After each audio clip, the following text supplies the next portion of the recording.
Bonsoir à tous et à toutes et bienvenue pour cette première conférence de l'année 2026. L'année 2025 a été difficile, l'année 2026 nous espérons tous qu'elle sera meilleure. Il arrive que nous vivions des temps difficiles et c'est précisément ce dont nous allons parler ce soir, autour de la figure de Job avec le professeur Christophe Rico, linguiste célèbre particulièrement dans l'école biblique dont il est un des professeurs anciens et qui est aussi un des fondateurs de l'Institut Police. Ce soir, donc, un passage du livre de Job. Je sais que mon Rédempteur est vivant et qu'au dernier jour, c'est de la terre que je ressusciterai. Je ne vais donc pas mobiliser plus longtemps la parole, mais laisser Christophe nous l'adresser pendant 45 minutes, après quoi nous aurons 15 minutes pour échanger, poser des questions, faire des suggestions. Bienvenue à tous et à toutes, et encore une fois, bonne année. Merci beaucoup, Olivier. Merci. Vous m'entendez bien? Non? Alors, donc ça ne marche pas. Non, là c'est bon, mais... Ah, là vous m'entendez mieux? Parfait. Alors, je sais que mon Rédempteur est vivant et qu'au dernier jour c'est de la terre que je ressusciterai, selon le texte de la Vulgate. Et le sujet d'aujourd'hui porte sur cette traduction qui semble à tout le monde surprenante. Merci. Cette traduction qui semble à tous surprenante de la Vulgate par rapport au texte massorétique. Donc, on va s'interroger sur le bien fondé de cette traduction. Alors, tout d'abord, un petit rappel de la structure du livre de Job, après une introduction narrative qui marque les deux premiers chapitres. Nous avons les premières lamentations de Job face à ses trois amis, Éliphaz, Bildad et Zophar, qui sont suivis de trois échanges. Et chaque échange ponctue le développement de la controverse, le début, l'amplification et le paroxysme autour de la souffrance du juste. Finalement, nous aboutissons à la résolution de cette controverse avec le discours d'un quatrième personnage, Élihu, et l'intervention de Dieu, suivie de l'humble confession de Job, qui donne lieu ensuite à une conclusion historique. Telle est la structure générale du livre de Job. Or, le verset qui nous occupe apparaît au cœur du deuxième échange avec ses compagnons, dans la réponse de Job à Bildad de Shua, au terme d'une déclaration solennelle. Et ça vaut la peine de regarder cette déclaration. C'est une déclaration singulière qui signe l'importance des propos qui vont suivre. C'est peut-être l'introduction la plus solennelle de tout le livre de Job. « Ayez pitié de moi, vous du moins mes amis, car la main de Dieu m'a frappé. Pourquoi me poursuivre comme Dieu lui-même? Ne serez-vous jamais rassasiés de ma chair? Ah, si seulement on écrivait mes paroles, si on les gravait sur une stèle avec un ciseau de fer et du plomb, si on les sculptait dans le roc pour toujours. » Et c'est ensuite que nous avons le verset 19. Donc on s'attend quand même, le verset 25, pardon. Donc on s'attend à quelque chose de très important. Si je prends le texte de la Vulgate, selon l'édition critique, nous avons le texte suivant. Scio enim quod redemptor meus vivat, et in novissimo de terra surrecturus sim, et rursum circumdabor pelle mea. Je sais en effet, je traduis la Vulgate, que mon Rédempteur est vivant, qu'au dernier jour c'est de la terre que je ressusciterai, et de nouveau je serai environné de ma peau. Cela vaut la peine de voir la logique de cette traduction. Je vais ressusciter parce qu'il est vivant. Puisqu'il est vivant, il peut me donner la vie. Il y a un lien entre les deux versets, entre les deux éléments. Et puis ensuite, de nouveau, je serai environné de ma peau, donc je vais ressusciter dans ma chair. Et in carne mea videbo Deum, quem visurus sum ego ipse, et oculi mei conspecturi sunt, et non alius, reposita est aex spes mea in sinu meo. Donc, et dans ma chair, je verrai Dieu. C'est la première fois qu'on affirme la vision de Dieu. C'est je verrai Dieu avec mon corps ressuscité, que je verrai moi-même. Deuxième fois qu'on parle de la vision de Dieu, c'est la personne, corps et âme qui va voir Dieu, et que mes propres yeux regarderont. Donc on a une troisième affirmation de la vision de Dieu, sur le plan de la contemplation de Dieu, et pas un autre. L'homme est restauré pour la vision de Dieu en tant qu'individu, ce n'est pas simplement l'espèce humaine. Cette espérance qui est la mienne est enclose en mon sein. L'espérance donc de la résurrection. Nous avons une beauté et une cohérence dans ce texte.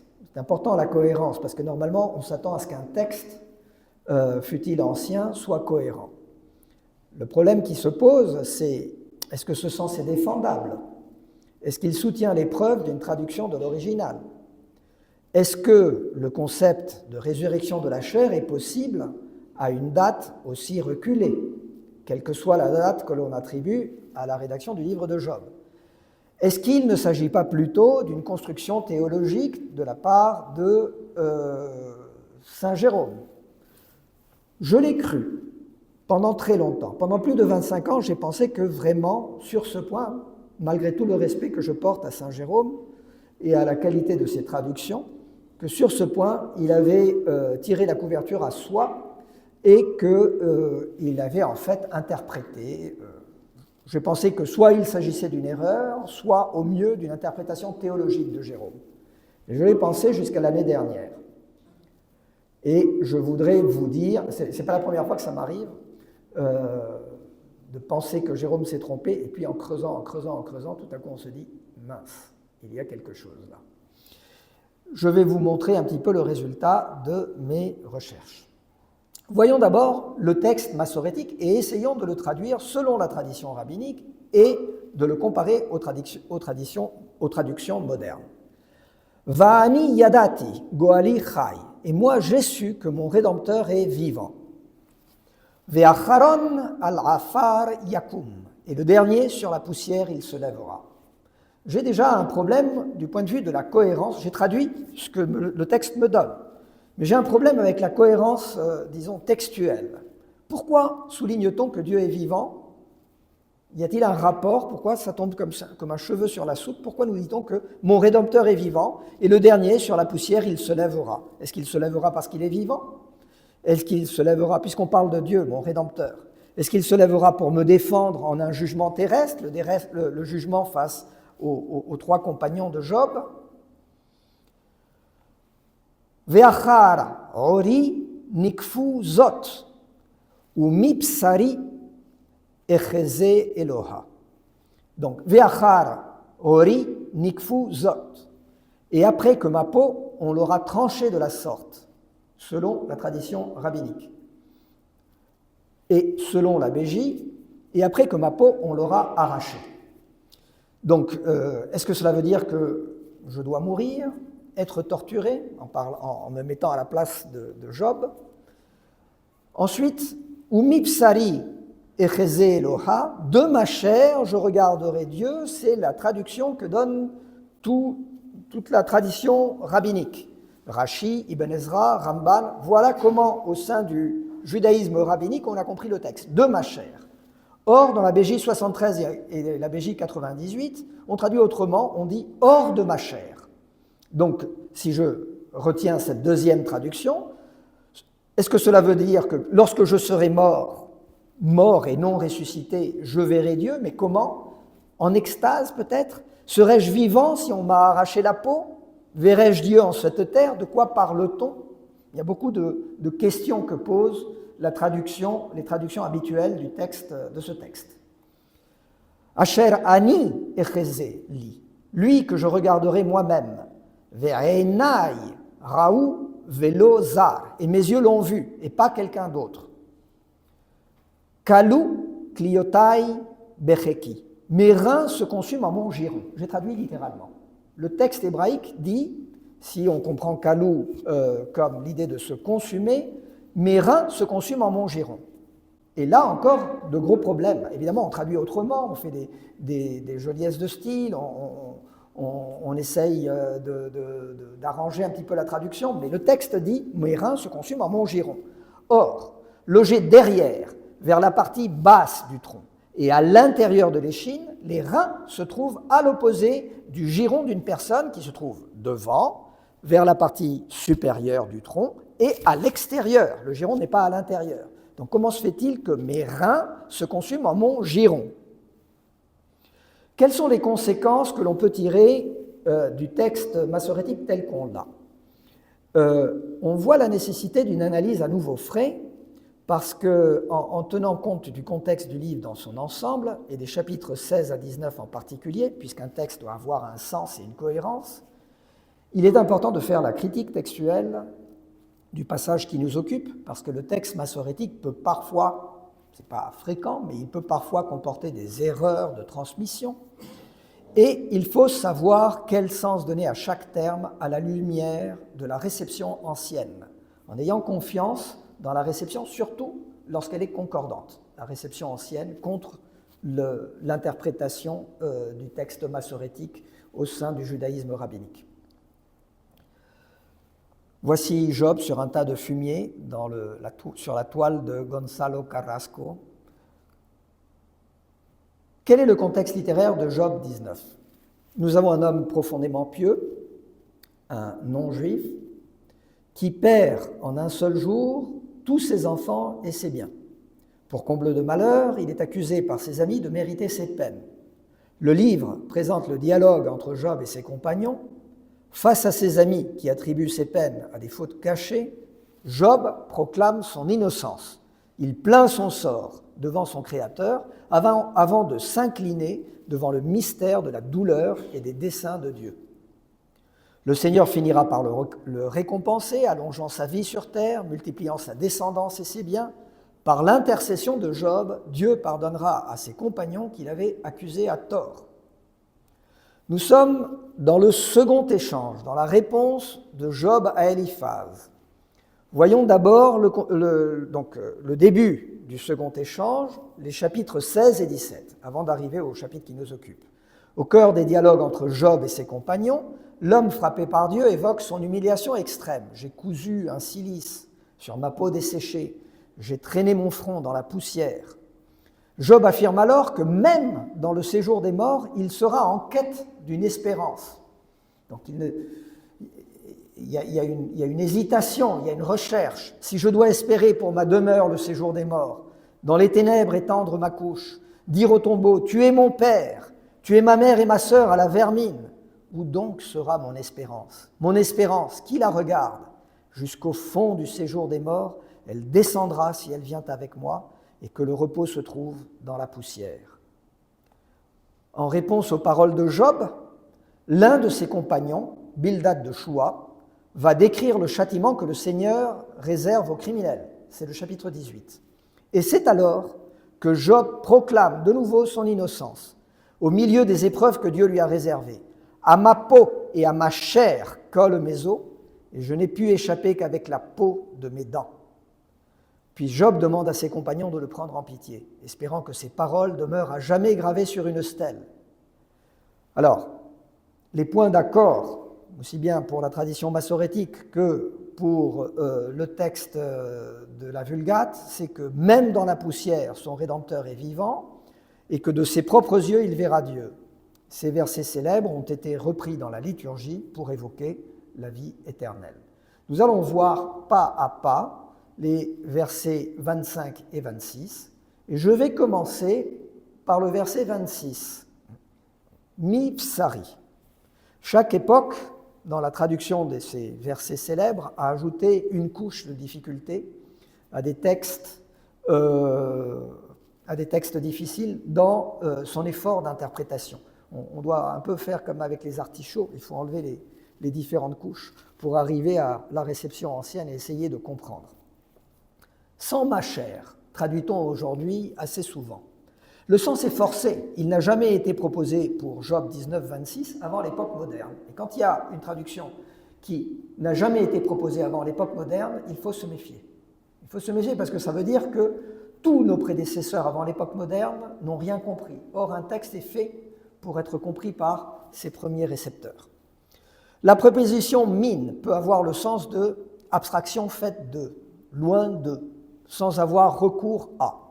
À la limite, par un effet de sens, ça peut avoir la signification de sans.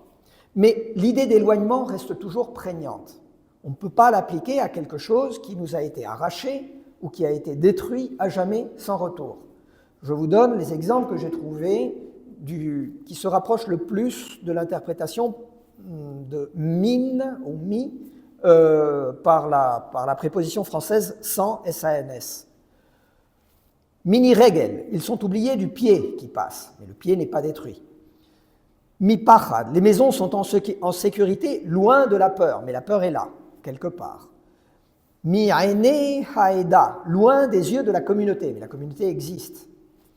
Mi-shmene haaretz, loin des terres fertiles sera ta demeure, mais il y a des terres fertiles. Mi-mum, tu lèveras un visage dépourvu de défauts. Amdou mikoar, c'est peut-être le texte qui se rapproche le plus de cette préposition. Ils se tiennent debout, loin de disposer de leur force. Mais la force peut aisément revenir. Si je dis que ma chair a été tranchée ou arrachée, elle ne peut pas revenir. Donc on ne peut pas traduire par sans, S-A-N-S. En tout cas, c'est un sens qui n'a jamais été reçu avant l'époque moderne. Donc il faut traduire de ma chair comme avec la réception juive et chrétienne, unanime. Nikfu zot. Ve'achar ori nikfu zot. Et une fois que ma peau, on l'aura ainsi tranchée ou coupée. Telle est la réception rabbinique de ce texte. Dans Bereshit Rabbah, on établit un lien avec la circoncision. C'est l'idée de trancher la peau. Ce verbe n'apparaît qu'une seule fois dans toute la Bible hébraïque, au Nifal, en Isaïe 10, 34. Ensuite, il est attesté au Piel, notamment dans la Mishnah, Gittin 59b, Menakef Berosh Azaït, cueillir au sommet d'un olivier. Rashi, Ibn Ezra et Ramban comprennent également le verbe dans le sens de trancher. Arracher ou détruire la peau renvoie à une interprétation inconnue de la réception, qu'elle soit chrétienne ou juive. Donc, si je prends le texte massorétique tel qu'on l'a, et j'essaye de l'interpréter en fonction de la réception rabbinique, Job affirme que dressé sur la poussière du séjour des morts, son arbitre, qui est vivant, se lèvera pour le défendre, Yakoum, lorsque ses détracteurs, par leurs accusations, auront tranché, Nikfu, sa peau, de sorte qu'il pourra voir Dieu de ses propres yeux. C'est un sens qui est certainement étrange. La réception ancienne, plus ancienne que la réception, que le texte massorétique et la réception rabbinique qui s'ensuit. La réception juive et chrétienne ancienne est beaucoup plus cohérente. Voyons d'abord le Targum de Job. Il est difficile de situer la date de sa rédaction entre le 3e et le 7e siècle de notre ère. Et après que ma peau sera enflée, cela sera, et de ma chair je verrai encore Dieu, et que je verrai moi-même de mes yeux, et mes yeux verront et non un autre. On pointe vers l'idée d'une résurrection. Dans la Pshita, 2e siècle de notre ère, c'est une traduction un peu libre, mais cette version comprend Nakfu dans le sens d'un mouvement circulaire. Et moi, je sais que mon Rédempteur est vivant et qu'à la fin sur la terre, il se révélera. Et c'est sur ma peau que ces choses ont roulé, ainsi que sur ma chair, si mes yeux verront Dieu, alors mes reins verront la lumière. Il y a l'idée d'une rédemption manifestée à la fin des temps et d'une vision de Dieu dans la chair, même si la traduction est assez libre. Prenons la Septante, 2e siècle avant Jésus-Christ, pour le livre de Job. Je sais en effet qu'il est sans fin, celui qui va me délivrer sur cette terre, puisse-t-il ressusciter ma peau qui puise? Toanantlun. C'est en effet d'auprès du Seigneur que cela a été accompli. La Septante, même si elle prend des libertés, ou elle a du mal à comprendre tout à fait le texte, semble avoir compris Nakfu ou Nikfu Zot dans le sens de gonfler. Puiser, c'est le sens que donne Anantlun tous les principaux témoins. Les manuscrits offrent 2 leçons principales. Toanantlun, qui puise, qui est retenu par l'édition Göttingen, dont les grands manuscrits sont témoins. Et il y a une leçon très minoritaire qui n'est retenue par personne, Toanatlon, qui souffre, qui endure. Venons-en à la Vulgate. Le texte de Job a dû être traduit vers 394. De nouveau, je serai entouré de ma peau, Kirkum Dabbor Pellemea, et de ma chair je verrai Dieu. La forme hébraïque, Nakfu ou Nikfu Zot, je dis Nakfu ou Nikfu parce qu'on n'a que le texte consonantique, on ne sait pas comment ça a été lu exactement, est comprise comme un passif divin. On aura entouré ma chair de la sorte, c'est-à-dire ma chair aura été ainsi entourée par Dieu, donc j'aurai été environné de ma peau. On peut aboutir à une synthèse sur ces deux mots difficiles. On a deux racines hébraïques, nun kuf pei, frappé, tranché, piel ou onifal, attesté seulement en Isaïe 10, 34. Et on a le sens de tourner au hifil, qui est très fréquent, et au poel, en Isaïe 29, 1. Donc les interprétations anciennes pour la réception massorétique ont compris frapper. Pour les autres témoins, les autres versions anciennes, on a entouré, roulé ou gonflé. Donc l'ensemble de la réception ancienne pré-massorétique semble pointer vers l'idée d'entourer sous différentes nuances. Donc d'où la Vulgate, je serai entouré de ma peau, on aura entouré ma peau. C'est le seul sens qui colle au contexte. Si je vais voir Dieu en ma chair, vous voyez, on est arrivé à traduire sans ma chair parce qu'on ne traduisait pas par être entouré de ma peau, mais les deux choses vont ensemble. Nous arrivons à Yakum, selon le texte massorétique. Dressé sur la poussière du séjour des morts, son arbitre, Goali, mon arbitre, son arbitre défendra Yakum, Job, lorsque ses détracteurs, par leurs accusations, auront coupé sa peau, de sorte qu'il pourra voir Dieu de ses propres yeux. Le verbe Yakum évoque alors le rôle du témoin ou du défenseur qui se lève dans un procès pour défendre l'accusé. Nous avons au moins une attestation dans la Bible hébraïque, Psaume 94, 16, où celui qui se lève est le témoin et le défenseur, qui se lève au milieu d'un procès. Mais autrement, on a le verbe Yakum pour le témoin qui se lève, Deutéronome 19, 16, et surtout pour le juge, Job 31, 14, peut-être Psaume 12, 6, Isaïe à deux reprises. Le sens général du passage reste en tout cas obscur. De quel jugement s'agit-il? Et si sa peau va être arrachée, sera-t-il vivant? Pourquoi dit-on que mon Rédempteur est vivant? Pourquoi va-t-il se lever? On n'a pas parlé d'un procès, même s'il est implicite. Alors, il y a un témoin très important qui est Théodotion, vers 180 après Jésus-Christ. Il ne fait pas de doute que Théodotion a lu une leçon Yakim, parce que Théodotion traduit Huankisteus mu sde, kai eschaton epichromatos anasteesei. Alors, parfois on le traduit mal, ce Théodotion, mais anasteesei, ça ne peut signifier qu'il fera ressusciter.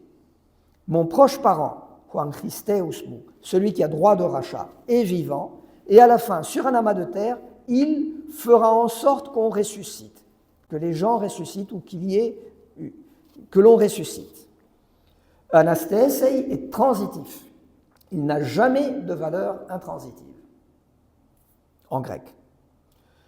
La Septante a également lu Yakim, puisque la forme factitive, faire se lever, ressusciter, en lieu et place de Yakum, se lever, puisqu'elle traduit le verset 26 de la façon suivante. Anasteesai toder mamu. Donc, puisse-t-il, mon Rédempteur, anasteesai, ressusciter ma peau. La forme anasteesai est un optatif aoriste actif. Il n'y a pas moyen de le traduire autrement. Puisse-t-il ressusciter? Et elle est bien attestée dans les manuscrits.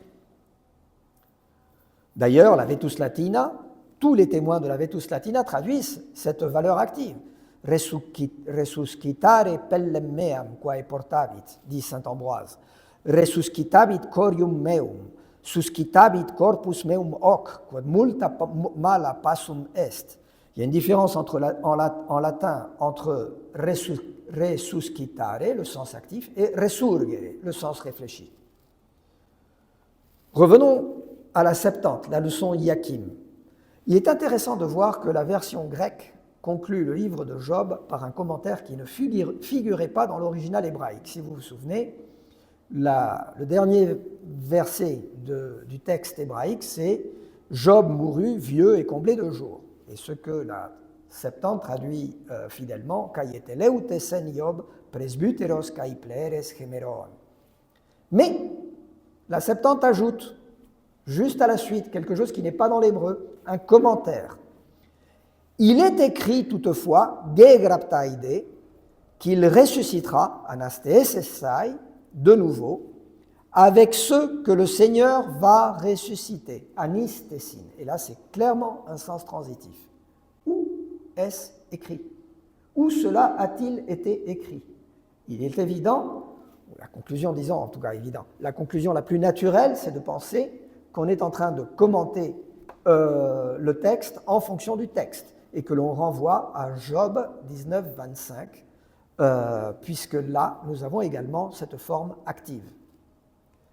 Cette conclusion du texte de la Septante semble en effet nuancer le verset final du texte hébraïque. Oui, Job est mort, comblé de jours, mais on le nuance à la lumière de la phrase « Puisse-t-il ressusciter ma peau » qui suppose une forme Yakim. De toute façon, le Seigneur fera ressusciter Job à la fin des temps. Nous en venons au texte de la Vulgate. Lui aussi semble témoigner la leçon Yakim. Je sais que mon rédempteur est vivant et qu'à la fin, sur la poussière, il relèvera, il ressuscitera.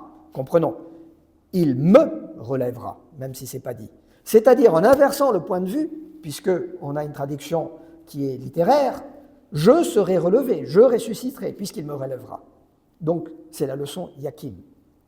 Il était difficile, en tout cas en latin, contrairement à l'hébreu, de traduire « et in novissimo de terra resuscitet ». Resuscitet ou suscitet. Il ressuscitera, il relèvera qui? Moi seulement? Quelques autres aussi?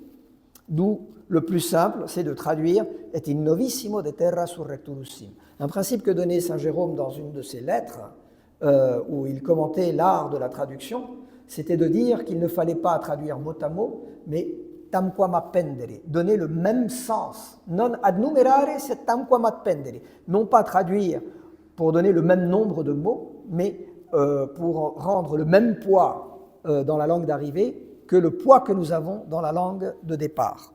Le verbe yakim est employé ailleurs dans la Bible, sans complément d'objet, qui reste alors sous-entendu.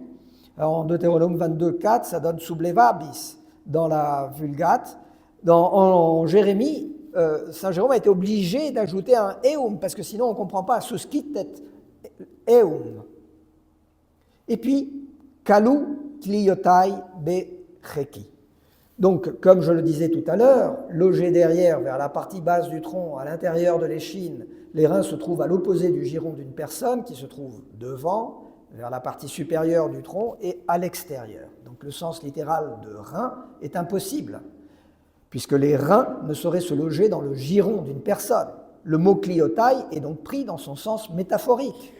Qu'est-ce que les reins dans la Bible? C'est le siège des émotions et des sentiments. En fonction du contexte général du passage, qui parle d'espérance, ces émotions sont précisées, je veux bien que ce soit une traduction un petit peu libre, mais très belle, et ad sensum, et non pas ad litteram, par spes. Et du coup, kalu n'est pas compris comme la racine kaf lamed lamed, mais plutôt comme une forme kal du verbe kaf lamed aleph, enfermé, serré, qui est parfaitement attesté dans la Bible hébraïque. Nous avons en 1 Samuel 6,10 kalu, sans aleph, lectio defectiva, et ça veut dire enfermé. D'où la traduction, cette mienne espérance, kliotai, a été déposée, Kalou, on l'a mise en réserve, Bercheki, en Mont Giron, reposita est a expes mea in sinu meo. Et alors je comprends le texte beaucoup mieux. Je comprends non seulement le verset, le mot à mot, mais je comprends le sens du texte et je comprends le sens du livre de Job. Beaucoup de conséquences peuvent être tirées de cette traduction. Le contexte du passage conforte l'interprétation de saint Jérôme. L'ensemble du livre thématise en effet la question de la mort. Reprenons le chapitre 14 dans le premier échange de Job avec ses compagnons dans sa réponse à Zophar. « Car il y a pour l'arbre un espoir. Une fois coupé, il peut verdir encore, et les jeunes pousses ne lui feront pas défaut.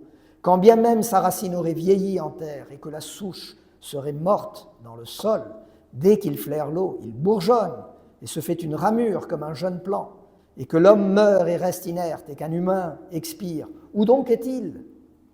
Les eaux pourront quitter la mer, les fleuves tarir et se dessécher, mais l'homme, une fois couché, ne se relèvera plus jusqu'à ce que les cieux disparaissent. » Autrement dit, ça ne veut pas dire qu'il ne se relèvera plus à jamais, mais il y a un terme. Ils ne s'éveillent ni ne sortent de leur sommeil. Je vous renvoie à l'article très intéressant de Hans Ausloos dans Resurrection of the Dead, publié il y a un peu plus d'une dizaine d'années. Job manifeste alors ses doutes sur la résurrection qu'il évoque dans le texte hébraïque par l'image du relèvement et du réveil. Un homme s'est couché et ne se relève plus jusqu'à ce que les yeux disparaissent. Ils ne s'éveillent ni ne sortent de leur sommeil. Mais son espérance en la fidélité divine ne fléchit pas. « Ah, si seulement tu me cachais au séjour des morts et me dissimulais jusqu'à ce que reflue ta colère. Tu me fixerais un terme où tu te souviendrais de moi. Mais l'homme qui meurt, va-t-il revivre ?» Alors, une question n'est pas une affirmation. Et c'est bien ce que fait le livre de Job. Il pose une question. « Tous les jours de mon service, j'attendrai à Yachel. » C'est plus qu'attendre simplement, c'est attendre quelque chose qui a été promis. « Jusqu'à ce que vienne ma relève. Tu m'appelleras et je te répondrai.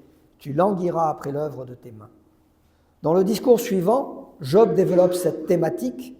Son front traîne dans la poussière, il va étendre sa couche dans les ténèbres. Ensuite, en réponse aux paroles de son compagnon Bildad, Job ira jusqu'au bout de son espoir. Dieu le relèvera, lui rendant la fraîcheur de la peau qui collait à ses os. Le texte originel traduit alors la lueur d'une espérance de résurrection qui, sans être encore universelle, restaurera le corps de Job. Telle est l'interprétation de la version grecque qui emploie ici le verbe anisténi sous la forme anastéesai pour évoquer la façon dont Dieu relève un mort du Sheol en lui rendant sa plénitude corporelle. Je voudrais maintenant m'attarder sur un point clé. Goali Chai, ce que dit Job au début. C'est le seul endroit, donc mon Rédempteur est vivant, c'est le seul endroit de tout le Nouveau Testament, le texte de Jean 6, 26, 58, où anistémie apparaît au futur actif, comme dans la Septante. On a la forme anastéso, comme dans la Septante, on a la forme anastései, dans le sens de faire ressusciter. Au lieu de anastésetai, il ressuscitera. Dans le discours de Jésus à la synagogue de Capharnaüm, le maître de Nazareth reprend les thèmes du discours de Job, et je n'ai pas conscience que cela ait été noté. Il nous parle d'un Rédempteur vivant, comme dans l'hébreu Chai, Hozon, Zdo, qui fera ressusciter, Yakim, Anastéso, au dernier temps, Acharon, Teeschate Chemera, de telle sorte que nous puissions voir Dieu de notre propre chair dans une confiance inébranlable en notre Créateur. Regardez le texte. « Voici la volonté de celui qui m'a envoyé, de tout être qu'il m'a confié, que je n'en perde aucun, et je le ressusciterai au dernier jour. » Acharon Yakim. Tout homme qui voit le Fils, je le verrai de ma propre chair, disait Job, et croit en lui, doit avoir part à la vie éternelle. Parce qu'il est vivant, il me ressuscitera. Et moi, je le ressusciterai au dernier jour. Moi-même, je le ressusciterai au dernier jour. De même que le Père qui est vivant, Hozon Pater, pensez à ce que disait Job, Goali Chai, De même que le Père qui est vivant m'a envoyé, et que moi, qui suis le Goël, qui suis le Rédempteur, je vis, Goali Chai, Zdo, et que moi, je vis en raison du Père, de même, celui qui me mange à présent, lui aussi vivra en raison de moi. Telle est l'espérance de Job dans son livre. Je vous remercie pour votre attention.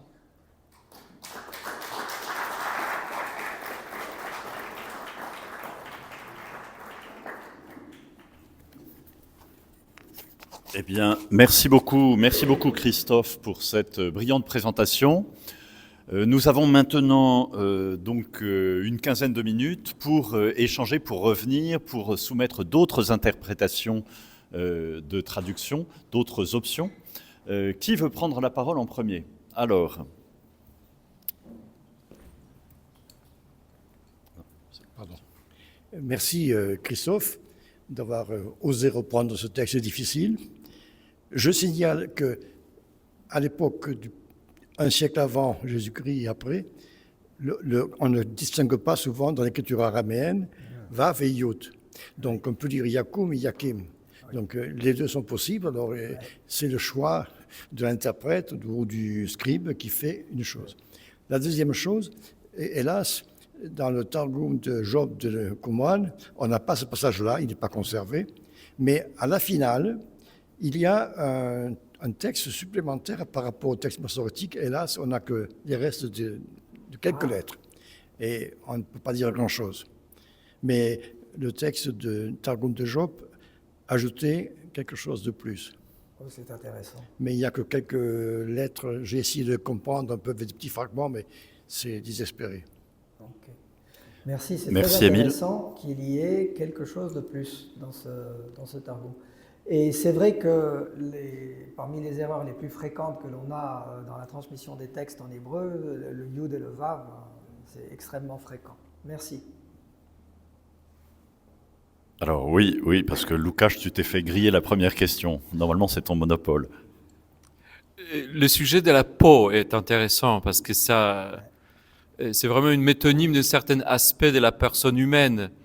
Et dans le livre de Job, il y a plus, n'est-ce pas? Parce que ce dialogue avec Satan, ce motif de peau réapparaît aussi. Est-ce que tu pourrais développer, je sais, étudier cet aspect-là?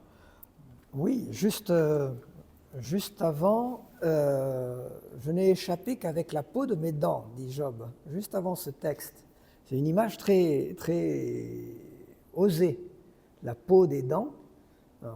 Bon, oui.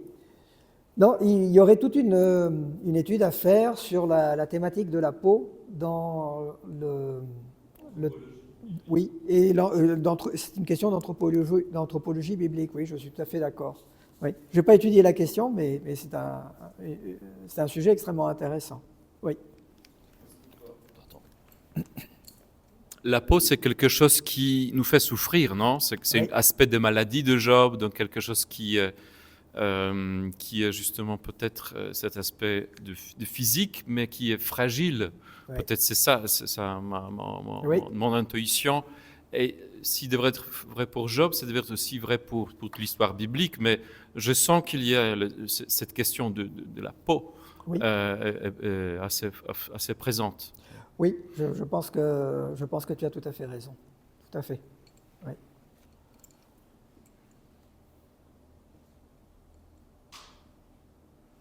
Alors, le frère Jorge.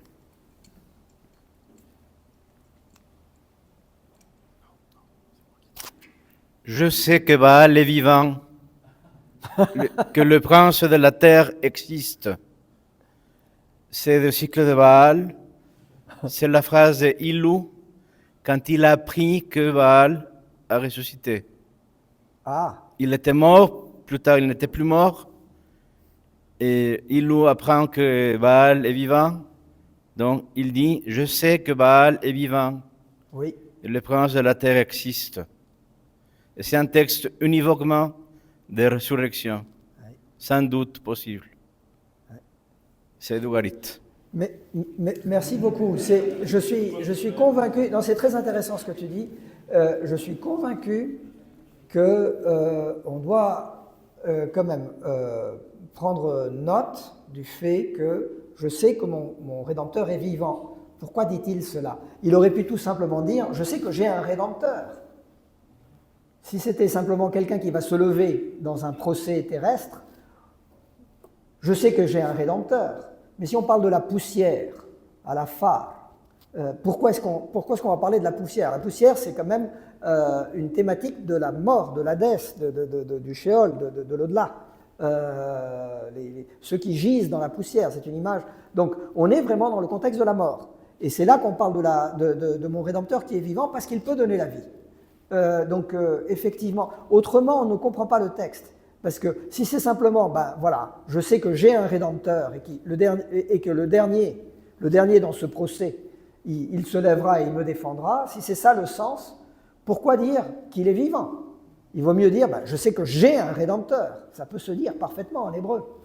Je suis tout à fait d'accord. Il y a quelque chose là derrière. Puis surtout, ce qui me frappe, c'est le discours de Jésus à Capharnaüm, qui semble, en filigrane, ce ne sont pas des citations, mais qui semble faire allusion à cela avec une lecture Yakim. Oui. Alors, Pierre. Merci, c'était vraiment passionnant et effectivement, il y a au moins dans la Septante une lecture qui voit une réflexion sur la résurrection de la chair. Du coup, ma question, c'est plutôt pourquoi après on a changé ça? Si à l'époque de la Septante, on voyait encore ça, c'est un peu une question polémique, je sais, mais pourquoi au temps de la Massor, on aurait vocalisé autrement, notamment, si j'ai bien suivi ce mot, entouré de ma peau, qui serait devenu ma peau a été tranchée. Quel sens ça avait pour eux? Pourquoi ils allaient dans ce sens-là? Est-ce qu'ils avaient conscience qu'il y avait un autre sens avant? Comment la tradition rabbinique, qui hérite de cette réorientation du sens du texte, arrive à faire du sens malgré tout avec le texte? Enfin, est-ce que vous avez pu un peu aussi voir l'autre voie qui existait, sa cohérence et peut-être sa raison d'être? Et je pense que c'est une très bonne question. Donc il est certain que dans la tradition rabbinique, la résurrection de la chair est très importante. Très très importante. On parle très souvent dans l'interprétation des textes de résurrection de la chair, même lorsque ce n'est pas nécessairement clair. Donc il y a une très très forte insistance sur la résurrection de la chair dans la tradition rabbinique. Je pense tout simplement qu'il y a eu, dans la transmission du texte, un yud qui a été lu comme un vav. Il y a toujours un danger quand un scribe, il peut avoir l'œil tellement rivé sur le mot à mot qu'il ne voit pas la cohérence de l'ensemble. À partir du moment où on met yakum, et il y a vraiment un vav qui apparaît, donc on ne peut plus comprendre nakafa de la même façon, et ça change tout l'ensemble. Bon, elle a quand même un sens, l'interprétation rabbinique, même si c'est un sens un peu complexe, un peu difficile. On peut en faire quelque chose, mais c'est moins cohérent que la tradition juive ancienne, certainement. Alors, une autre question. Oui, Abiel.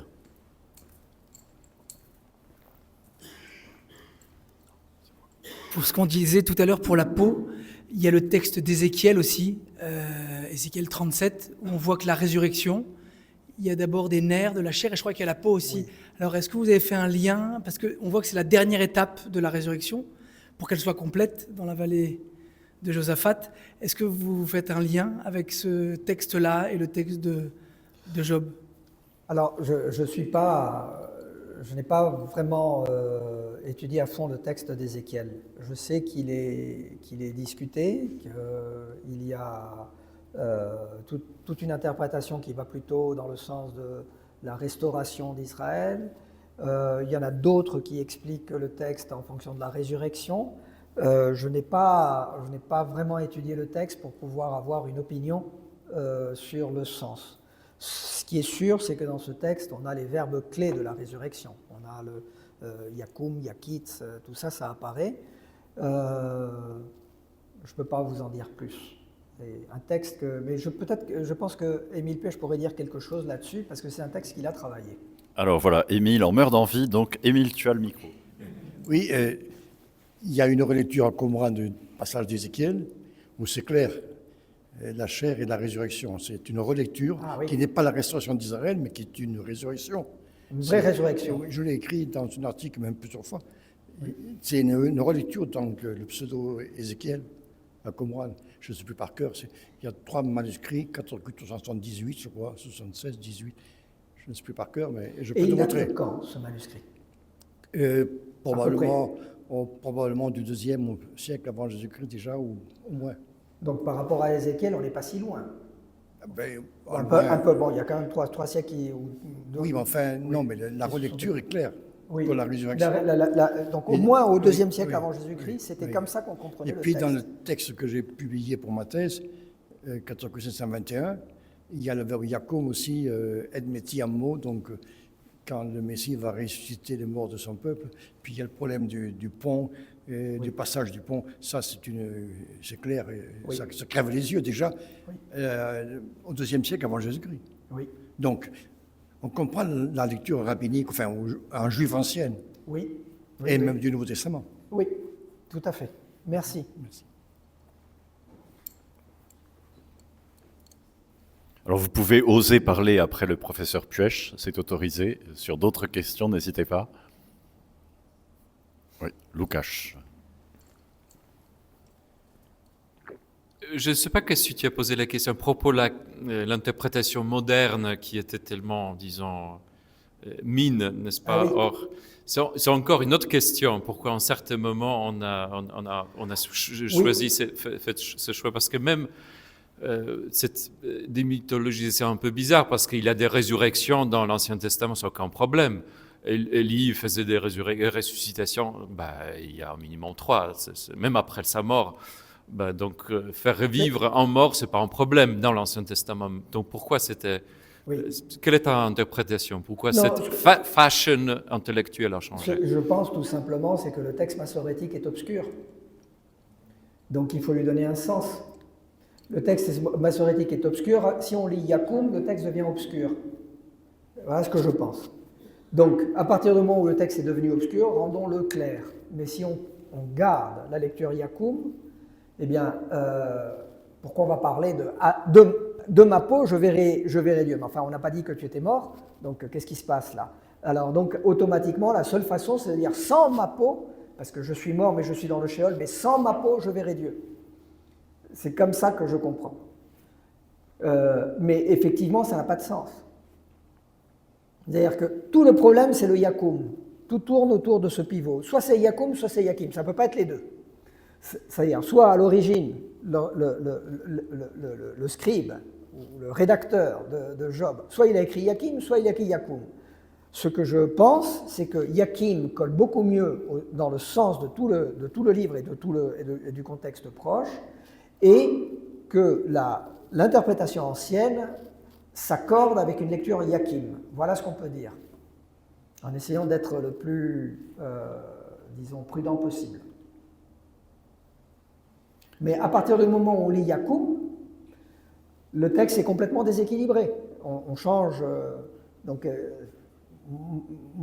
pourquoi il est vivant, si simplement il va se lever, s'il se lève, parce qu'on ne va pas dire que Dieu ressuscite, ça ne va pas, donc c'est se lever simplement. Donc ça va être se lever dans un procès, donc ensuite pourquoi est-ce qu'il se lève, pourquoi est-ce qu'il est vivant s'il se lève, pourquoi est-ce qu'il se lève s'il est vivant, pourquoi dit-on qu'il est vivant même, donc à ce moment-là, pourquoi est-ce que je vais dire que je vais voir Dieu, je ne peux voir Dieu que du Sheol, sans ma peau évidemment. Donc il faut trouver un certain nombre d'éléments pour arriver à trouver un sens qui tienne. C'est un changement qui entraîne toute une série de changements dans l'interprétation. Voilà. Nous avons encore un peu de temps pour d'autres questions.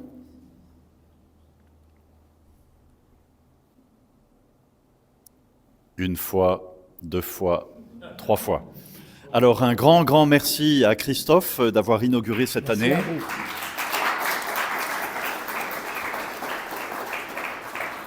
Cette année qui commence donc avec Job, qui est un cri de souffrance et un cri d'espérance. Alors nous allons rester dans l'espérance pour la prochaine conférence, puisque nous allons aller au Saint-Sépulcre. Et vous savez qu'on y entre, mais l'important c'est d'en sortir. Donc la prochaine fois, ce ne sera pas la semaine prochaine, ce sera le 22 janvier. Si, c'est la semaine prochaine. C'est la semaine prochaine. Donc le 22 janvier à 18h, ce sera une conférence Vénération et liturgie au Saint-Sépulcre, une basilique bipolaire par le frère Stéphane, franciscain. Donc ancien, alors on ne dit pas gardien pour le Saint-Sépulcre, on dit président de la communauté donc franciscaine du Saint-Sépulcre, qui nous emmènera à travers eh bien, la célébration et la vénération.